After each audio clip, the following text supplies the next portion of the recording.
Kakaibang style naman ng pagkain ang susubukan at sinubukan ng business owner na ito at talaga namang naging patok sa mga tao para sa buong istorya po ng kanyang business journey. Panoorin po natin yan dito sa Negosyo Tayo.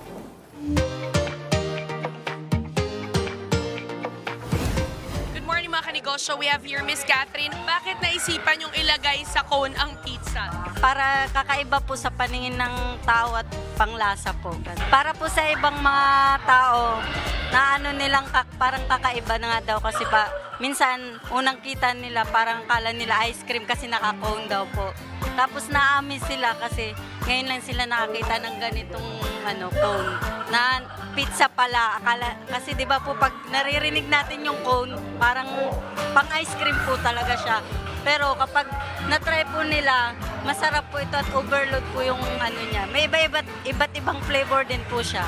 So kakaiba nga siya. So this is another unique way of eating your pizza. Naka-cone siya. So this is a franchise business.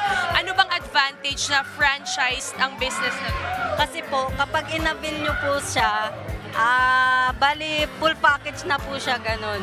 Tapos full na po kami, full support sa mga nagpa-franchise po. The great advantage of a franchise business is you don't need na gumawa pa from scratch ng mga business plan. Ito po, operations na lang ang gagawin. They will hand you over yung mga strategies and marketing plan. So when you were starting, nagkaroon ba ng struggles or challenges along the way? Meron po talaga. Struggle po sa una, pero na-handle naman po siya. May mga clients po kasi na minsan makukulit, mga ganon. Kapag kumuha na sila ng franchise, mga ganon.